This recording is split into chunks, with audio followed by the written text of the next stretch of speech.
all the changes and all the things happening right now with Valley especially. So on that note, you're going to hear from me plenty in a little while, but I'm going to turn the microphone over to Pastor William for just a minute, if he would open us in a word of prayer and talk about why we are here. Let's pray. Dear Heavenly Father, we come to you grateful for the fact that your love is extended from generation to generation, your promises extended generation to generation. And Lord, we understand the responsibility you've given us to care for the small ones in our midst. And I pray that today would be opportunity to learn and be equipped on how to best do that. And we thank you for your Son, Jesus, and it's in his name we pray. Amen. This is Deuteronomy chapter 6. Hear, O Israel, the Lord our God, the Lord is one. You shall love the Lord your God with all your heart, with all your soul, and with all your might. And these words I have commanded to you today shall be on your heart. You shall teach them diligently to your children, and shall talk of them when you sit in your house, and when you walk by the way, and when you lie down, and when you rise. You shall bind them as a sign on your hand, and they shall be frontlets between your eyes. You shall write them on the doorpost of your house and on your gates. Each and every year we come together and go over our child protection policy. There's a reason why we have a child protection policy, is because children often, especially in our culture, get exposed and taken advantage of. And that's just not a reality in our culture. It's a reality in the church. And it's things that we faced inside of our church over the years. And so these policies and these guidelines and things that we're going to go over, that Tammy's going to go over with you today, are critical for our ability to take care of our children. And I want you to think about it this way, that if the Word of God is commanding us to raise our children up in His faith and to know His gospel and His love, then there may not be any more damaging act that could possibly be done than for someone to violate a child in that environment. Does that make sense? And so our goal is to make sure that we are doing everything we can to keep that from happening. We want we want people to see us and just think that's not a place that I can do those kind of things. Now, this year is obviously very unique because the primary goal of what our training does is helping you on campus, and we are not on campus. So it's going to be a unique year, and I'm sure Tammy will highlight some of those differences for you when she gets up here. I want to leave you with these two quotes that are on your handout. The responsibility for the protection of children at Valley is not just with leadership and staff, it resides with everyone. And I would extend that it's not just with you who are being equipped and trained today, it's for you to help those who are walking alongside you in everything that you do in the church, for you to help them do it. It takes all of us to do that. And the last thing I want to just remind you of is that for now, because our church is 16 years old, a great number of the children that we serve, you made a vow to. Now, we make vows to one another in our membership vows, but so many of them were baptized here, and I always ask the congregation, do you, as a congregation, undertake the responsibility of assisting the parents in the Christian nurture of this child? And you stand in an affirmation of that, and I would add that includes the idea of protecting them in any and every situation. I also believe that automatically volunteers you to serve in the nursery. So thank you for doing that. I'm going to hand it over to Tammy as she starts walking through this. I'm glad that you guys are here and going through this today. All right. I've already said it once, I will say it again, and you will hear me say it over and over and over. Thank you for being here. Thank you for serving Valley, for serving the kids of Valley, birth through 12th grade and beyond. We can't do this without you, and we just appreciate and love you all so much for doing this.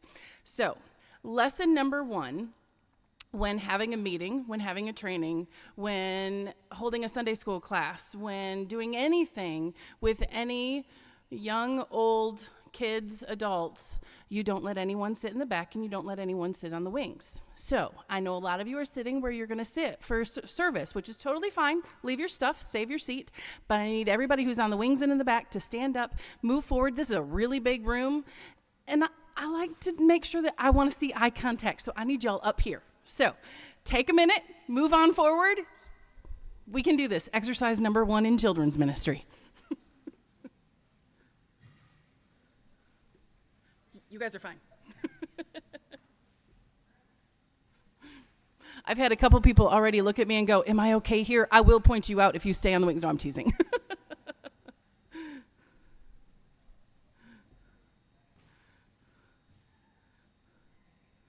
This way, you can also look to your neighbor, and when I say something stupid, you can look at each other and go, did you hear what she just said? So, all right. This morning, we are going to hit a lot of things really fast. I know we've got technically 40 minutes, 50 minutes, I don't even know, 50 minutes. But there's a lot of information, so I'm going to try and make it as lively as possible. Some of it's pretty serious, some of it can be a little scary and intimidating, but it's all really important, and it's all for the love of our kids and the love for the Lord and discipling our students and kids of Valley. So the first thing I want to make sure that you know, if you have not checked in yet, we need to know that you are here. We need to know that you are here for this training. Otherwise, I'm going to make you do it again. Sometimes that's okay. But I need you to check in. If you have not checked in yet, you can either A, do it on your phone through the Church Center app. And at the bottom, there is a menu bar that says, and one of the little tabs says check in. This is one of the fun opportunities for you to get to use that button. Click check in, and there should be an event name that has to do with this training. I don't remember exactly what I named it, but I know it has CYPP volunteer training something or other in there. So make sure you check in there. Otherwise, if you don't have the app, totally fine. You can see Ashley in the back. She has an iPad that she can help you get checked in, or the white stand that usually is back in the kids check-in area. We've got one of them out here this morning for you to get yourselves checked in this morning. So please make sure you do that. The other thing I want to talk about first, in your pamphlet now, we're all going to count how many times does Tammy point up at that basketball hoop, because usually I have a screen right here that I'm referring to. It's in your booklet. Everything that you need to know that we're going to talk about this morning should be in that booklet that I gave you this morning. Take notes. That is for you to take home. It is extremely important. But in that booklet, we have 2 apps. You serving. These are really important apps for you to use. You can also do them on a website, on a computer. It's totally fine if you don't want the extra app on your phone, but we need you to do this. We need you to respond to our requests. We need to know, are you serving, are you not serving, all the things. So the first app is our Church Center app that pretty much most everybody, not everybody, and it's okay. That's the one that, it's our forward facing. It's what all of our members see. So it's all the information. Your schedule is included in there that you can see when you are scheduled to serve, no matter where you're serving, whether it's in the nursery, whether it's in children's worship, it's in the student ministry, it's with hospitality, wherever you are serving, you can see your schedule in there. The other one that's really important as a volunteer, it's on the back side. It's where those of us serving, all the staff see. That is our main database, is on the backside. It's called Planning Center.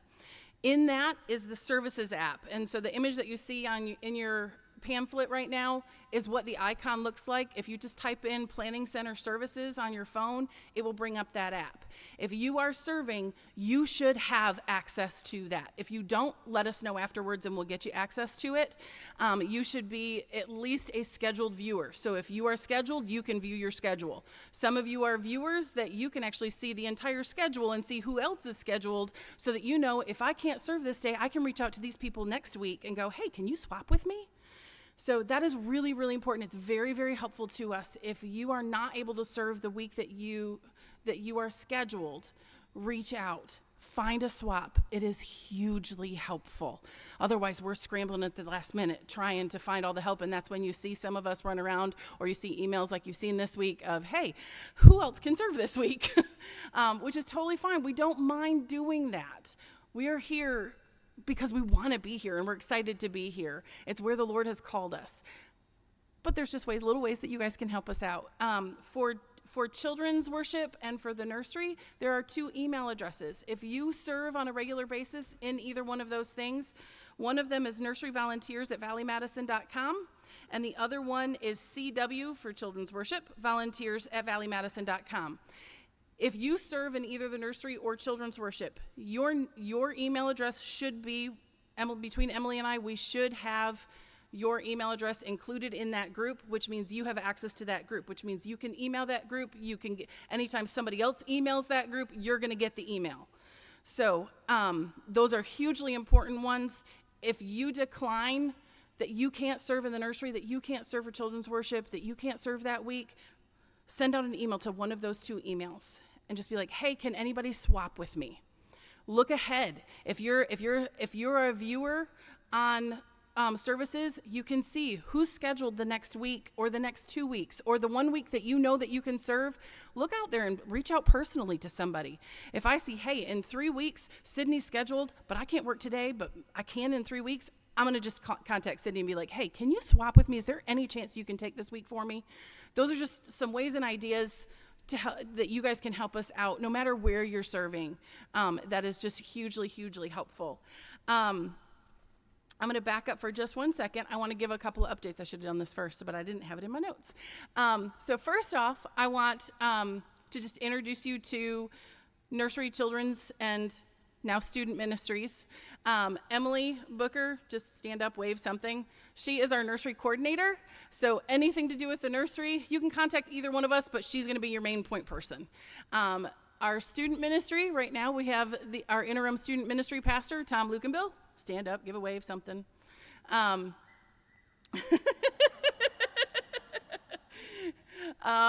He is currently serving as our interim student ministry pastor, so anything student ministry, so 6th grade through 12th grade, he's your guy. My name is Tammy Hall. I almost said Tammy Lukenbill. That's really funny. Having him on staff with me, this is my dad, by the way. Having him on staff with me, my maiden name comes up all the time. Anyway, my name is Tammy Hall. I'm the children's ministry director here. So anything you need children's-wise up through 5th grade, I'm your girl. Come see me, come talk to me, email me, call me, text me. You got it, I'm here. So that is our team right now. Valley is under construction, and I don't mean just physically across the street. I mean, we're in construction in so many ways. Everything looks different right now. Our worship service looks different. Our nursery certainly looks different. That means our children's ministry looks different and our student ministry looks different. So you're going to start hearing a lot of Valley Kids. We are now Valley Kids back there. You're not going to hear children's ministry as much. You're going to hear more Valley Kids. Valley Kids covers everything up through 5th grade. We have the nursery falls under that umbrella.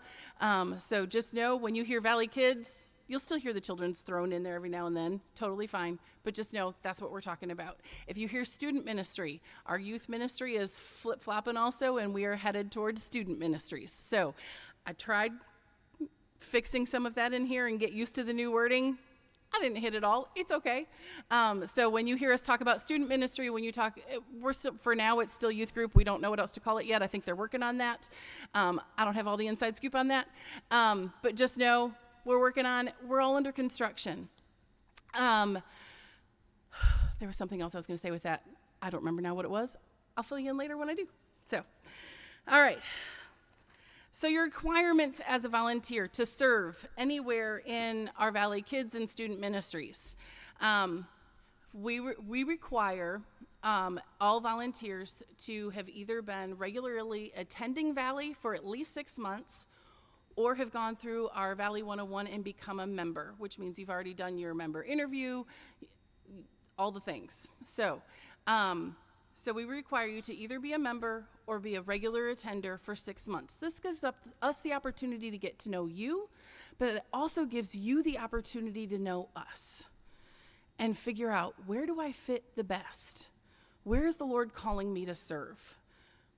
What do I get really excited about when I walk through the door on Sunday morning? Where do I want to be? Who do I want to go say hi to? That kind of helps know, where is the Lord calling you? So we give that time for us to get to know you, but also you to get to know us.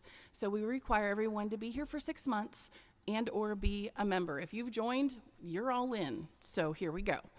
So all volunteers must go through all of our application process. So if you are a first-time volunteer, if you have, which means like all of our 6th graders coming up out of the children's ministry and moving into student ministry, you are now serving, which means you get to fill out an application. And we have a physical paper. A lot of you received it ahead of time. If you didn't get one and you need one, go see Ashley and Kylie in the back afterwards. Let's not do it right now. Go see them in the back afterwards to get a physical application if you've never filled one of those out before.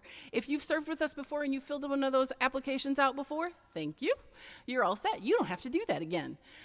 Everyone gets a background check. I should say all adults get background check. If we do a background check on our youth, nothing's going to show up.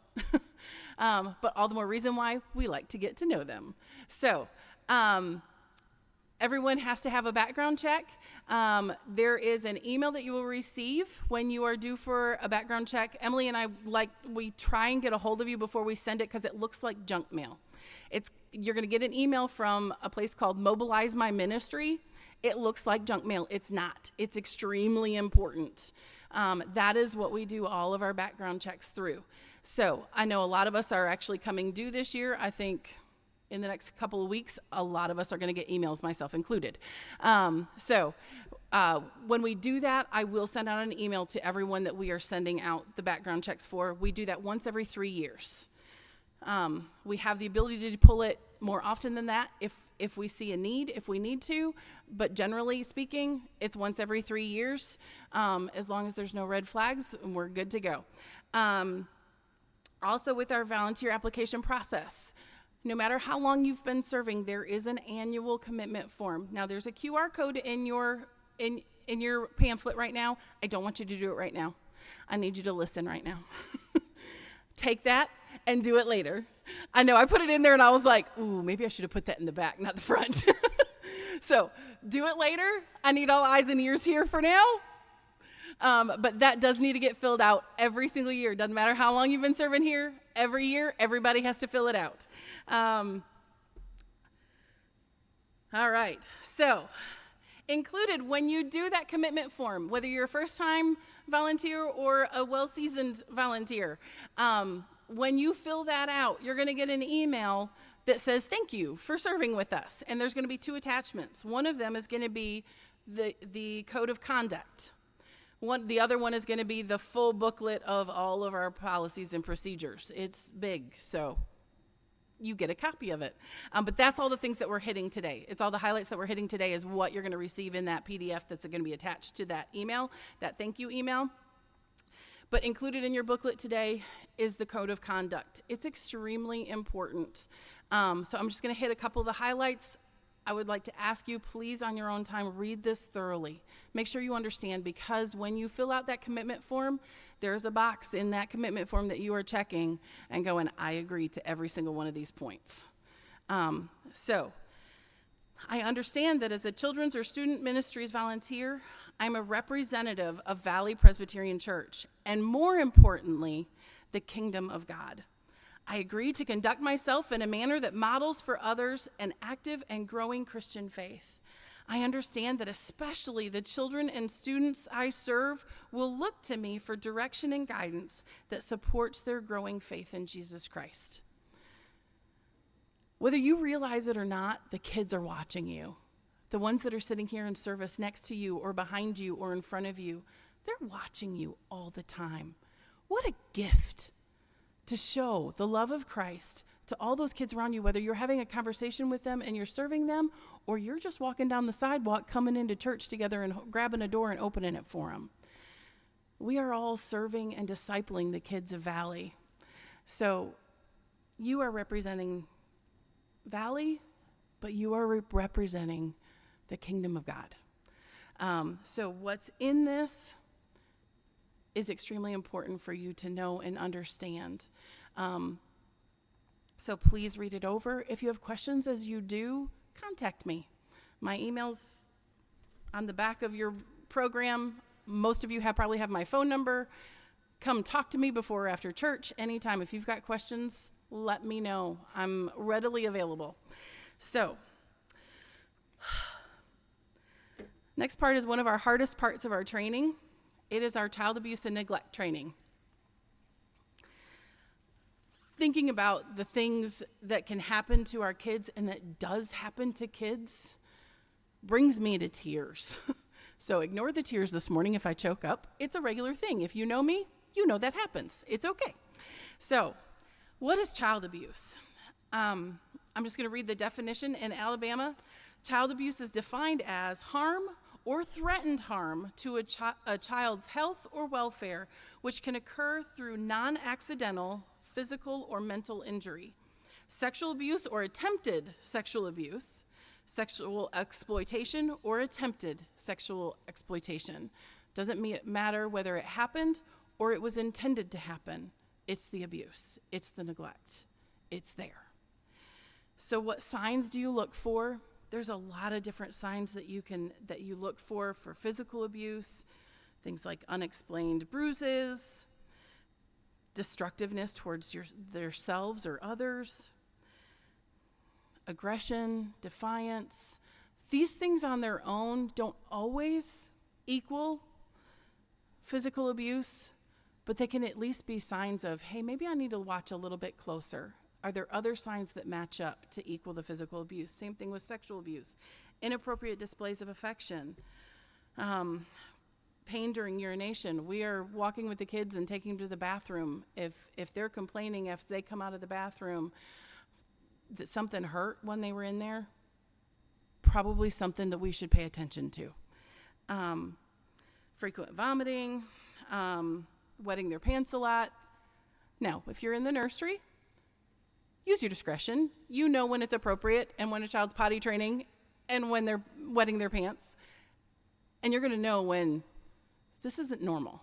This is different. Same thing with emotional abuse, depression or withdrawal. They're just not interested in anything.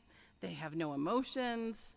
There's a lot of different things that can be red flags. I'm not reading every single one. Please make sure that you do read through this, know this inside and out.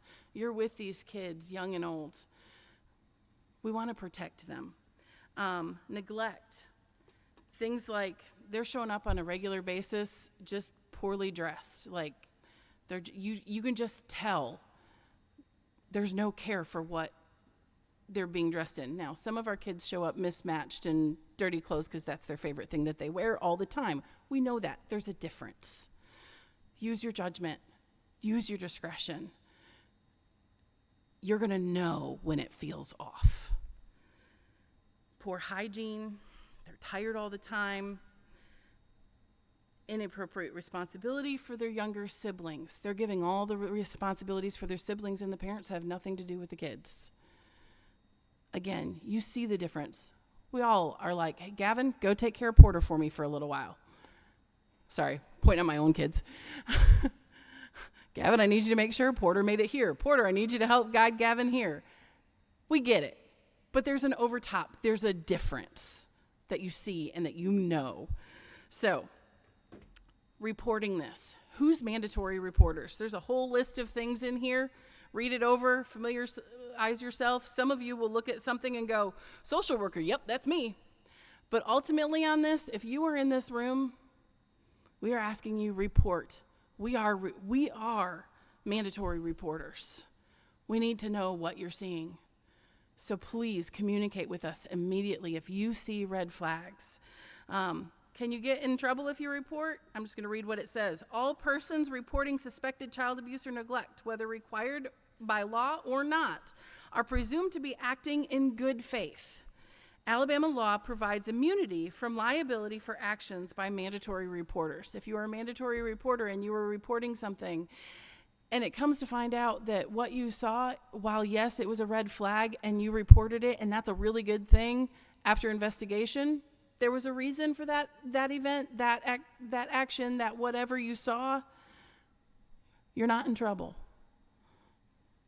That child's going to be in trouble if you don't report.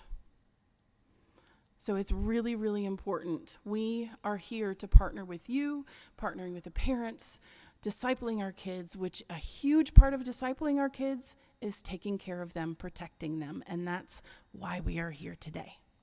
So, how do I know if it's really abuse?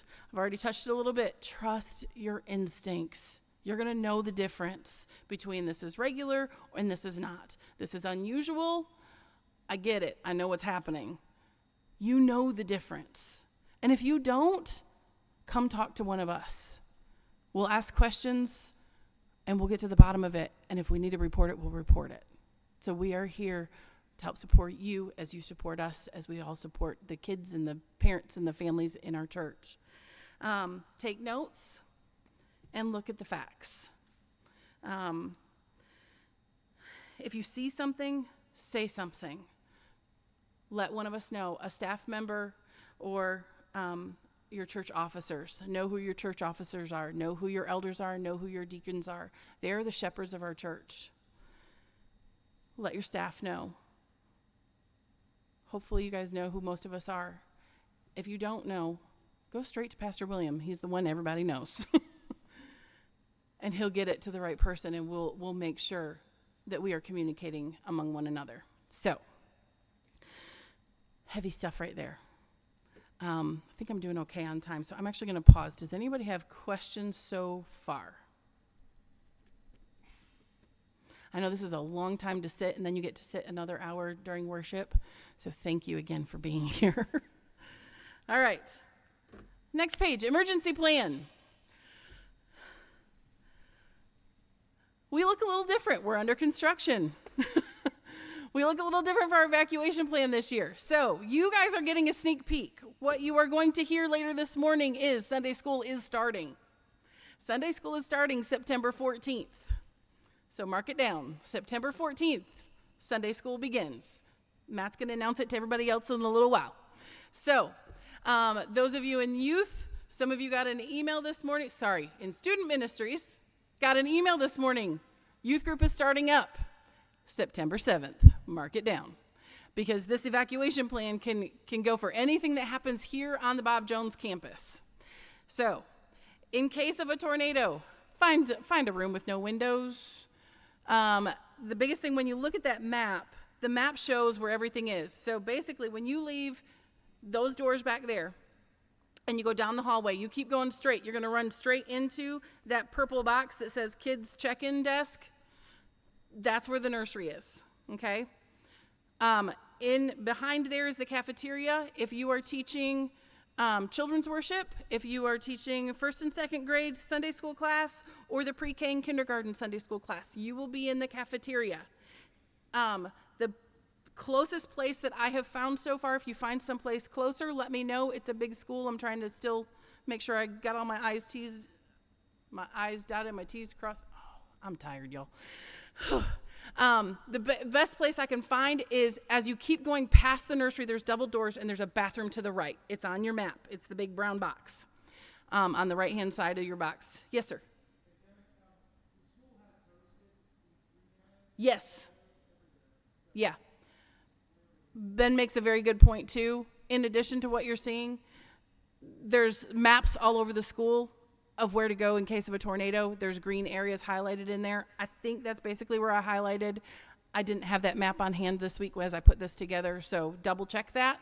But bathrooms, hallways, especially where our youth, where the student ministries, the 6th through 12th grade, in the orange box down at the very bottom where you see a set of stairs, when you walk down this hallway, to the right, there's a whole bunch of doors after you get past the outside corridor. And there's stairs that go upstairs. The 6th through 12th grade, you guys will be upstairs. The 6th through 8th will be in the outer commons area. The 9th through 12th grade will be, when you go up the stairs and go around, there's a room with a big glass wall. It's called the Patriot Hall. That is where our 9th through 12th graders will be for Sunday school. That is also where the student ministries will be meeting on Sunday nights for youth group. Downstairs behind where the 3rd and 4th, so like behind the stairs, just keep going, wrap that. There's some nice tucked in hallways that are probably some of those green areas that are highlighted that are good, safe places to go. In case of a fire, if we or any reason that we have to evacuate this building, the big red arrows leads everybody basically down the stairs and out, or going out the cafeteria doors, but there is a corridor that we've labeled as our children's entrance, or our Valley Kids entrance when we start Sunday school. That's where everybody's going to be coming for Sunday school. This room is not going to be, when you come for Sunday school, this is where our worship band is going to be rehearsing. We are asking, do not come through this area. Don't come through these doors. We're asking, when Sunday school starts, everybody's going to enter for Sunday school down the corridor in between the cafeteria and the little gym. So there's a big sign out front that says Valley Kids Entrance. It will eventually have a sign that also says Sunday School Entrance. You'll come down that corridor. That's also your evacuation plan for all the kids, is you're going to go down that corridor. Unless you're in the nursery or you're in the cafeteria, go out the glass doors out the cafeteria. So if you have questions about that, it's on your map as best I could label it. If you have questions about it, let me know. And then for evacuation, we like to have a secure place where everybody knows that everybody's going to be. I don't care if there's a tennis match going on or not. We're going to the tennis courts. If we're evacuating, we're going to take precedence. We're going to the tennis courts because, number one, it's a place where everybody can go. It gets us out of the way if there's emergency vehicles coming in, and it's fenced in. So all of our kids are contained. And that way, as parents start showing up and want to find their kids, they can come in the fenced area, we'll get their kids. Does that make sense? Okay. So, general information. First off, pictures. Everybody wants to take pictures. I get it. It's fun. It's fun to take pictures of our kids, especially when they do something fun and exciting. Don't. We have media policies, and some of our families have requested no pictures of their children to be posted. And so we follow that rule for everyone. If we have pictures that we are taking, we have designated photographers. Sometimes that's staff members, sometimes that's a paid photographer, sometimes that's just a volunteer that we've gone, this is what we needed you to do, and we've given them the rules and the boundaries and all the things. So please, if you are serving with the kids, do not take pictures. We have designated people for that.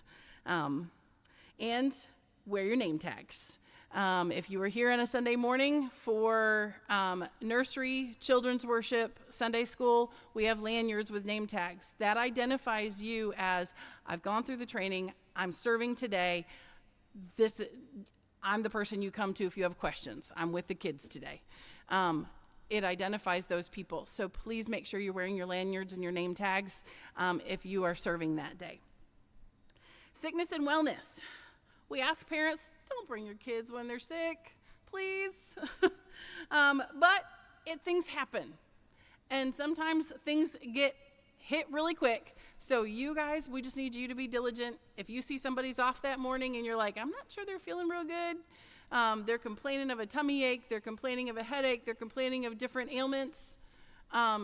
Use your judgment and let's call mom and dad and be like, hey, you might have a sick one you might need to take home. So, accident policy. There is a first aid kit. It used to be in the kitchen over across the street. It's now at the Valley Kids check-in area. There's 2 black carts where the computer check-in stuff is. The first aid kit is in one of those 2. Sometimes it ends up on the right, sometimes it's on the left. I don't know which one it's in, but it's in one of those 2. It's pretty easy to find. There's always somebody back there, whether it's the nursery leader or a check-in leader, that can help you find it too if you need it. So there is first aid kit back there. If something were to happen, contact the parent and a Valley Kids or student ministry staff member. Let us know what happened. If there's an incident, we have incident reports that we have to fill out, and we have copies that we put in a notebook in the check-in desk, which reminds me, Emily, we need to update that. Got it. So on a side note for all of that, we provide CPR training. A lot of you know that, a lot of you don't know that yet. We, every year, a couple of times a year, sometimes more than that, do CPR training. And I know there's a number of us that are coming due. It's because I believe it's once every 2 years, right? I think, anyway. I know mine's about to expire. So, we do CPR training. Be watching for dates, be watching for an email. We provide that, we cover that, there's no cost to you. We want our people to be trained in all the things that we can possibly do. So that includes our students. Those of you that are in youth and student ministry, you guys can get CPR trained also. We've already had some of our students go through it, especially those that are doing a lot of babysitting.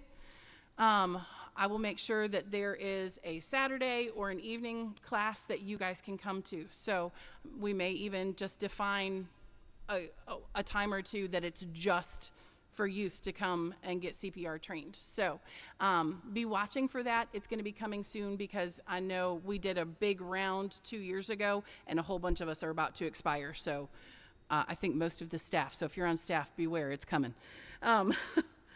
So CPR training, it's coming. All right. Nursery ministry policies. T-shirts. We used to have some Valley Nursery t-shirts. A lot of you still have them. We don't have any more of them. We are working on some new t-shirt designs for all of Valley kids. So we will get you guys t-shirts hopefully soon. We'll see what happens.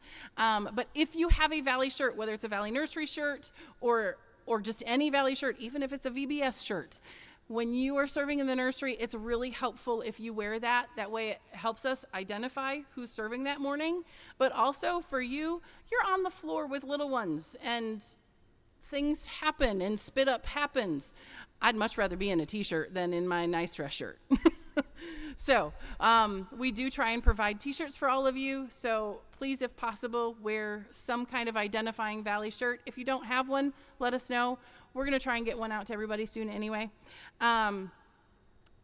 Arrival times. Mornings like this, when we have something going on at 9:30, usually it's going to be Sunday school.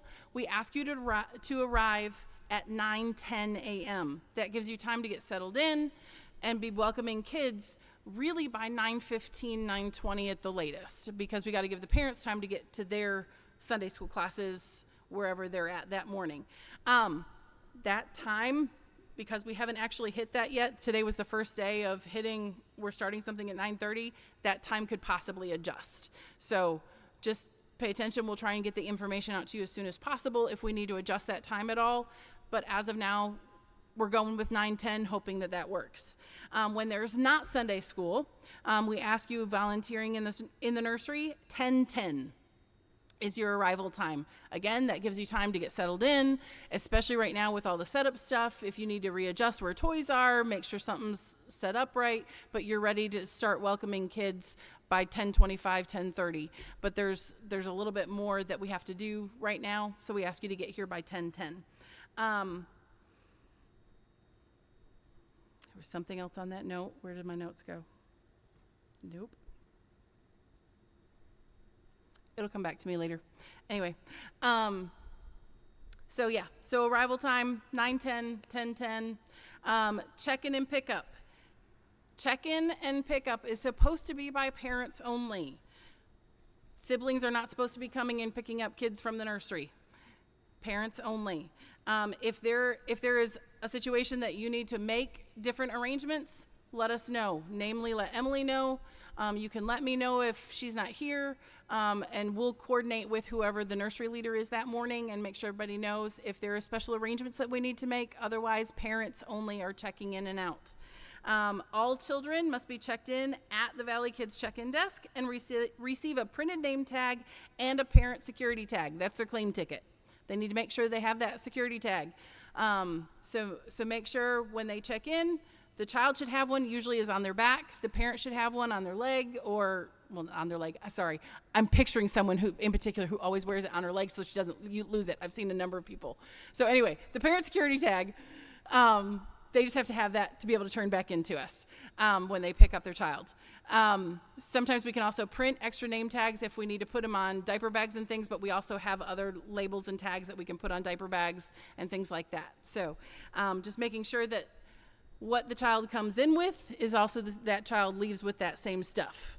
And what they don't come in with, they don't take home. Does that make sense? So,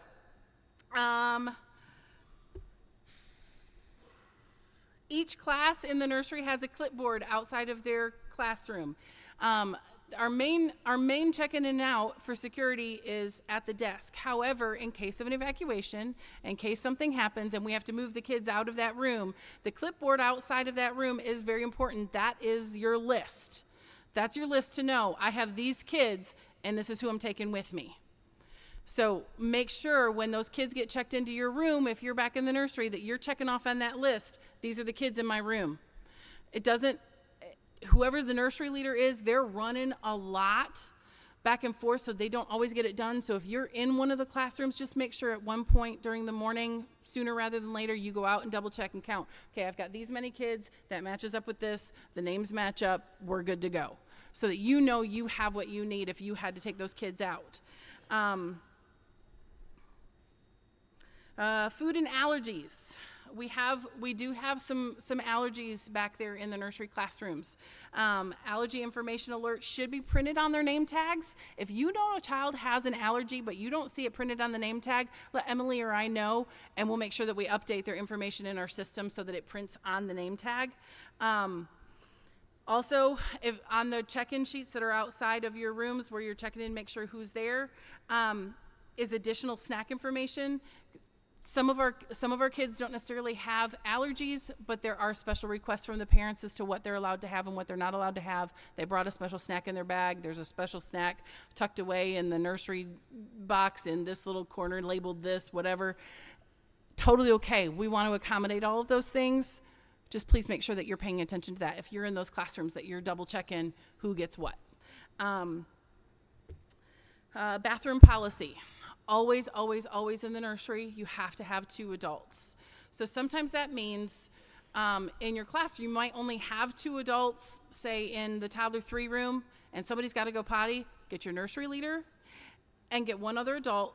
And the cool part is about the way that our classrooms are right now is those dividing walls, they unclip. You can pop one open so that you can see between the 2 rooms if somebody's got to step out, or just pull like the curtain to the side. That way you can see between the rooms.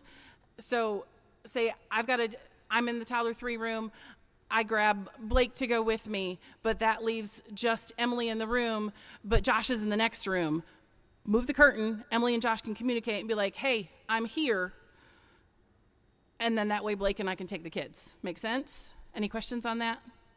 Okay.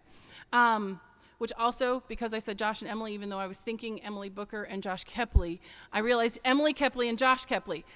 Another side note, we do not schedule married couples, families together. We schedule you separate. If you want to be on the same day, it's fine, but we're going to put you in a separate classroom because you count as one. So if you're in a classroom and it's just, Josh, can I use you guys? If it's just Josh and Emily in that classroom, and little Johnny says, they did this, they don't have any backup because they're one person. Or vice versa, something actually does happen, Johnny doesn't have any backup because they're one person. So we schedule them separate. So you can be on the same day, but we're going to put you in a separate room. If you're in the same room, there's another adult with you. So we might have Josh and Emily in there, but Lauren's going to be in there too. Does that make sense? Any questions on that? Okay. Same thing with youth. If you're a parent with a youth, you're going to have a different adult in there with you. Okay. Let the child do as much as possible when you take them to the bathroom.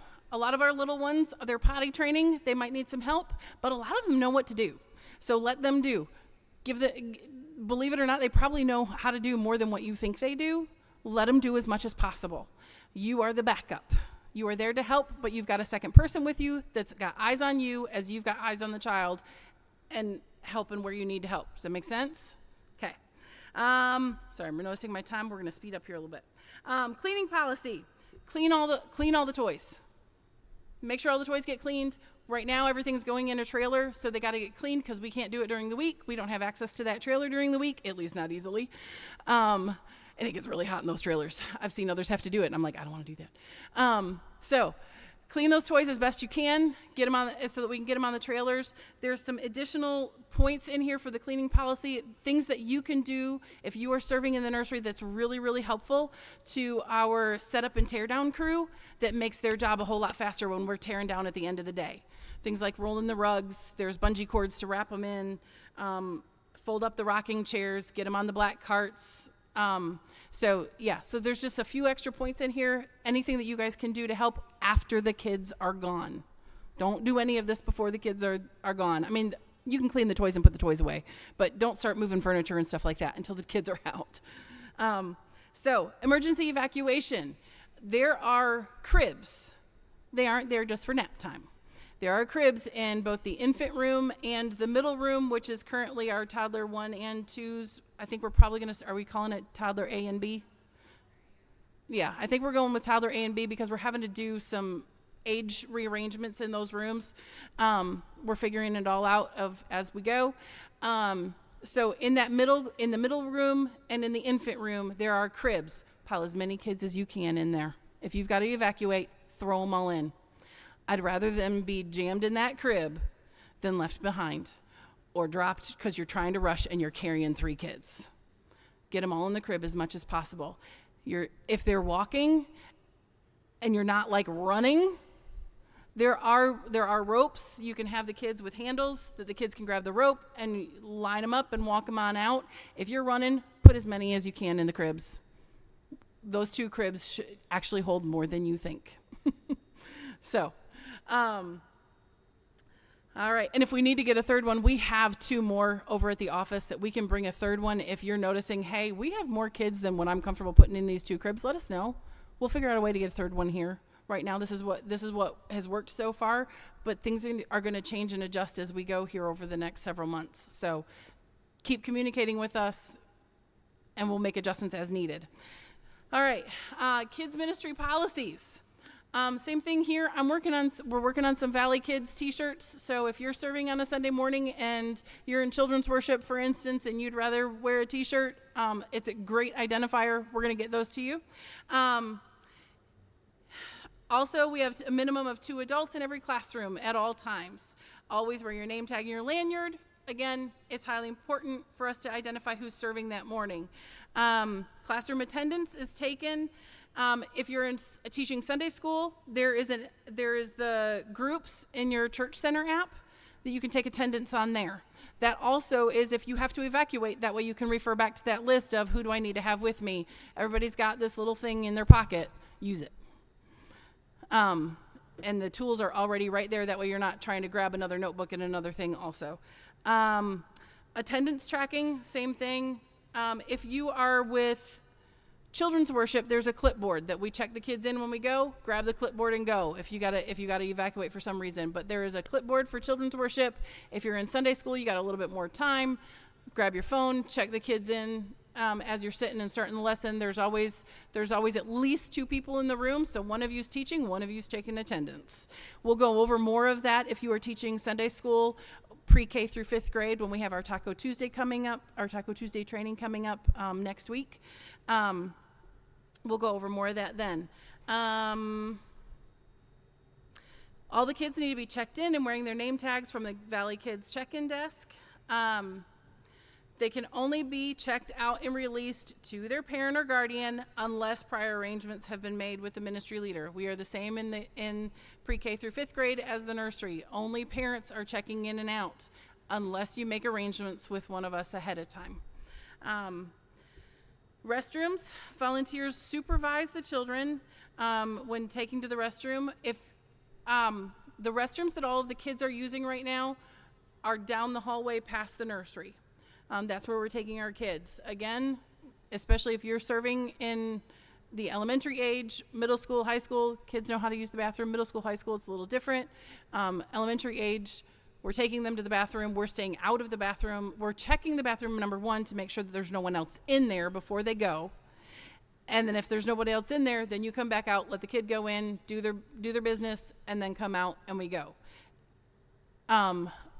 If you need a second set of hands, if you've only got preferably each of our classrooms should have 3 to 4 adults in them.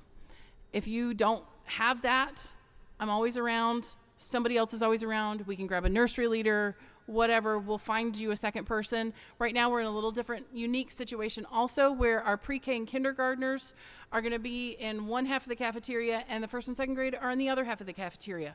You guys can see each other. It's okay to go, hey, I'm taking these kids to the restroom. Can you guys keep an eye over here because I'm leaving just one person? Help each other.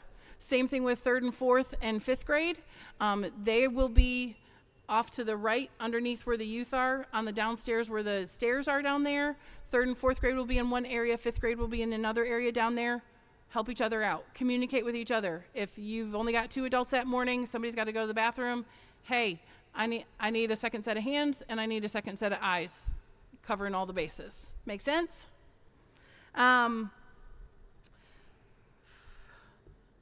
Side note for those of you who are parents in the room, please take your kids before you drop them off for Sunday school or children's worship or the nursery if they're potty trained.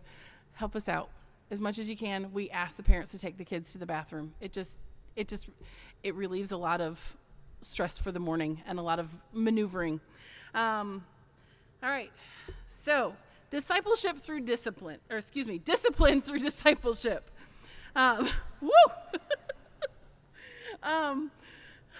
Discipline, golly, I can't read. Discipline by redirecting and using kind words. It goes back to the child abuse and neglect. We are also responsible for that. We're going to use our kind words. We're going to redirect the kids. Never, ever, ever should you be using any kind of physical punishment, harsh words, or failing to provide care for the kids. If you have an ongoing issue that you are dealing with, steps to move forward through discipleship. Number 1, we're going to communicate with the parents. If something happened that morning and you're going to know, this is something a parent needs to know, this is what we dealt with this morning. We dealt with it, but you need to know this is what happened. If it happens again, step number 2, discipleship time with a ministry leader. What is discipleship time with a ministry leader? It means you get to come sit with me. We're going to go talk. We're going to go have a conversation. We're going to stay, within, but we're going to sit on the side and we're going to talk about what are we dealing with? What are we doing? Okay. The third, things get extreme. Guess what? Mom and dad get to come with the child next time. Mom and dad get to come to children's worship. Mom and dad get to come to Sunday school. And let me tell you from experience, the kids usually, when we hit that point, the kids are going, So those are the steps, kind of 3 steps. Redirect, communicate with the parents, conversation with the student, discipleship with that ministry leader, and then the parent gets to come. So things like the discipleship time with the ministry leader, also just a side note, it can be things like, we're playing a game this morning. You don't get to play the game. You're going to sit and have a conversation with me, and we're going to talk about what's going on. Sound good? Okay. Arrival times for Sunday school teachers, again, that 9:10. Children's worship teachers and leaders, I ask you to be here by 10:30. That way you can come back, see me, make sure you've got all the things that you need. If you need something else, let me know. Make sure I'm not missing something for you. Student ministries. I just got the wave of, you've got 3 minutes. Student ministry policies. So, supervision. All student activities are supervised by how many adults? I think we got the morning. We're 2, right? 2 adults for everything. Okay. At all events, there will be 2 leaders. Staff and volunteers should know where all of your students are at all times. Sometimes we do different things with the student ministry, and we're not always contained to one room. Know where your kids are. Know who's with them. Be alert to the physical and emotional state of the students. Some of this, there's a lot of really good information with the student ministry. Please read this. Let us know if you have questions about it. I'm just going to hit a couple of highlights. There's always a first aid supply at whatever event you are at. There's always a first aid kit wherever you are. We have incident reports. We like to tell the kids, if you're about to do something that's going to cause your student ministry leader to do paperwork, don't do it. An adult representative at all events, there's usually, I don't have this in here, but usually when we go to events, especially overnight retreats, we usually have one adult that is specified as our unofficial nurse of the week. If we actually happen to have a nurse with us, like Christine Derula, she gets to be the nurse for the week. If she's not there, I usually end up. So we always have one person who is designated with the first aid kit, but also with any medications that the kids bring. So if you are serving with a student ministry, know if you were on a trip, you might get asked, I need you to supervise all of these medications because the kids aren't allowed to keep them with them. We give them to them. So make sure if you're serving there, you might end up getting asked to do that. Transportation. The kids have to follow the traffic laws. They have to wear their seatbelts. They will try and tell you that they don't have to, that we never do. They are supposed to wear their seatbelt in your vehicle. I don't care if you're driving a 15-passenger van. I'm not making friends with some of my kids right now. I know you have to be in a seatbelt. We have to obey the traffic laws. It's for your safety and everyone around us. Also, if we are going off campus, advance notice will be given to the parents. I'm letting you know right now, when we have youth group, we're off campus, we're at Bob Jones. Youth are not, the students are not allowed to drive volunteer cars. Do not give your keys to any student. They're not allowed to drive your car. Students are only allowed to ride with other students if they are siblings or special parent permission. If you didn't get permission from mom and dad, that student doesn't get to ride with the other student. Does that make sense? All right. Rooming arrangements. Boys are with boys, girls are with girls. I don't know what else to say about that. Except for if you are in a situation where there's a large area. So for instance, trying to think of a couple examples that a lot of you have been on with us. We go to a retreat. Often we are in one room with all of the kids. There has to be at least 2 adults of the same sex of those kids that you are in that room with. For instance, last year, the girls, when we went to the Roots retreat, we ended up in a situation where we had multiple rooms. We were all in one cabin, but there were multiple rooms. We, the adults, took one room. The girls took the other ones, because for us to split up and go one adult with the girls, we can't do. So if you are serving and you are a volunteer with these students and you're going overnight, if it's one big room, there needs to be 2 adults of the same sex.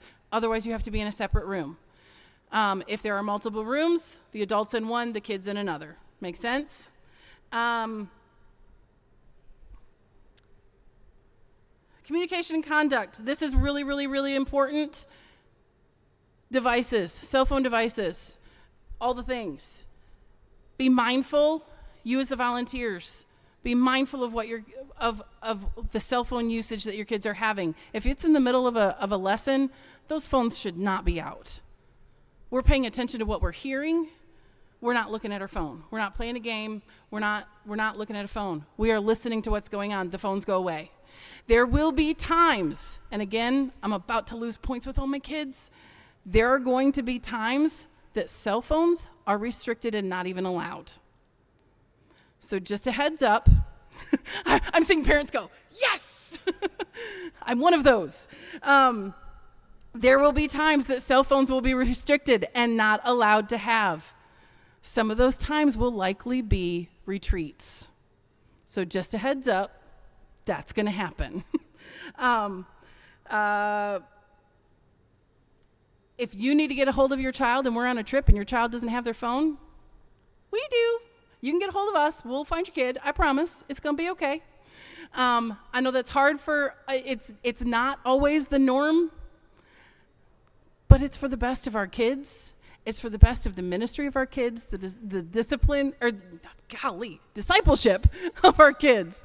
So just know we're not going to win some points every now and then with the kids, but they'll love us for it whether they realize it or not. So on that note, I have gotten the wrap up like 4 times now. So if you have any questions, I would normally tell you come ask right now, but being that it's 10:33 and the worship team needs to get up front, I'm going to say come see me. I'll be around.